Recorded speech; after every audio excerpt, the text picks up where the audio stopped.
Now, the next element that you have to bring out in your physical in your stroke history, you must bring out the physical examination.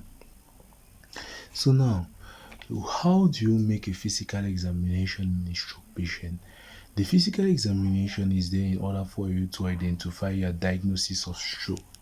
Is it clear? So a physical examination in stroke patients is there to in order for you to identify a diagnosis of stroke, in order to find the etiology of the stroke, in order to find the complication of the stroke still on the physical examination. So those are the different elements that you are trying to assess on your physical examination. So stroke, how can you evaluate that somebody has stroke on physical examination? You try to evaluate for the pyramidal syndrome, is it clear, or upper motor neuron syndrome.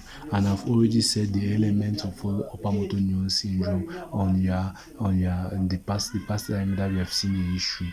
So the element that you're going to elicit, you elicit the Babinski sign. Is it clear? So you're going to visualize the Babinski sign where you stroke at the level of the plantar aspect of the foot. You elicit for a Babinski sign. The second thing that you elicit for the reflexes to visualize hyperreflexia. But if you have hyporeflexia, there is no problem. At the beginning of stroke, you may have hyporeflexia because of a spinal shock. So it's not a problem if you have hyporeflexia at the beginning. Then the next one, you have also hypertonia. Hypertonia you're going to visualize in stroke, where at the beginning you may see hypotonia in case of the spinal shock. Now the next element after that, you have also hemianesthesia. You have loss of sensation on one side of the body also, and you still evaluate on their history. Now after visualizing for pyramidal syndrome, the second thing you can also visualize for cerebellar syndrome, provided the stroke affected the cerebellum. Is it clear? The third element is that you can also visualize for the extra pyramidal syndrome, provided the stroke has involved the basal ganglia. Is it clear? And I've already said all the elements of the extra pyramidal syndrome, which are on the mnemonic trap. Is it clear? And the fourth element, you have the higher mental function. Is it clear? As I've said, there is a pseudobulbar syndrome where the patient can be just crying after a stroke because of the stroke affecting the frontal lobe. Is it clear? So those are the different elements that you have in a patient. Is it clear? So those are different elements. Now, the next thing that you have to evaluate also, so that is on your physical examination for stroke. How do you come out with the diagnosis of stroke? Those are the elements that you have to evaluate. Or after having a sudden onset focal neurologic visit on physical examination, you evaluate for these different syndromes. Is it clear? Now, the next point now is to evaluate now for the cause of this stroke. Now, we need to know that what stroke is divided into two parts. Is it clear? Stroke, we have two main stroke parts. Is divided into two. It is either ischemic stroke, when now you have an ischemic stroke, is it clear, or you have a hemorrhagic stroke.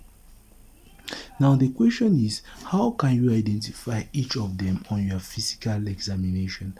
For a hemorrhagic stroke, generally the patient is going to have one, signs of raised intracranial pressure.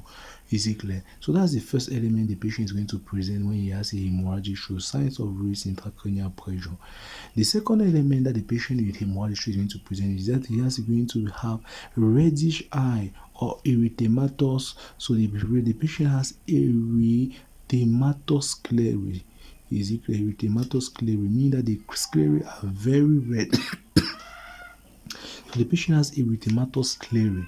Is it clear? So it's going to be another sign for hemorrhagic stroke. Now, another sign for hemorrhagic stroke is going to be that the patient usually presents with severe hypertension.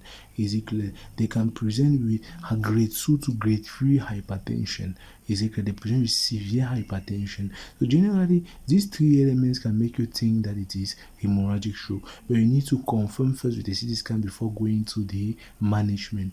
Is it clear? So those are the three major elements that a patient with hemorrhagic stroke is going to present. And then the last element, we have also hyperthermia. Patient that has hemorrhagic stroke are hyperthermic, meaning that what? Meaning that their temperature can be low grade.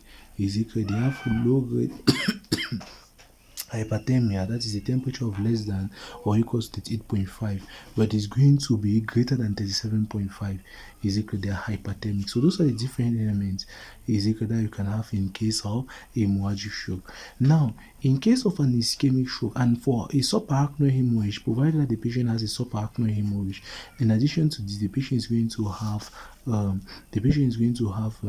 nuchal signs of meningeal irritation, meningism, is equal where he's going to be having nuchal rheumatic and the bruising sign.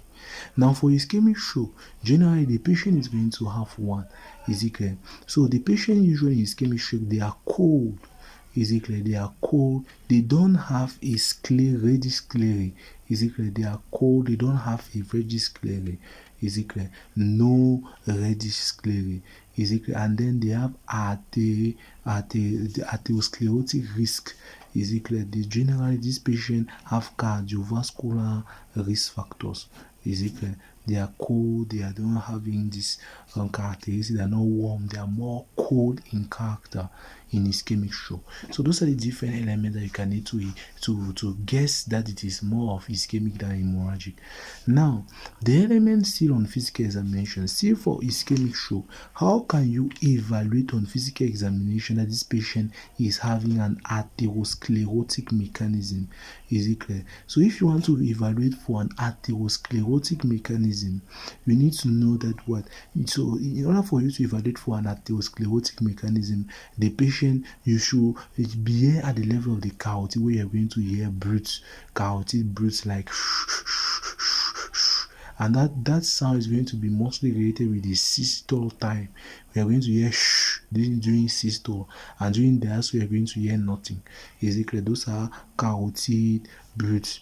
Is it clear? So when you hear that, you may think that the stroke is coming from from this atherosclerotic mechanism. Now, another mechanism of the ischemic stroke can be cardioembolic. So when you cardioembolic, you need to evaluate for the etiology of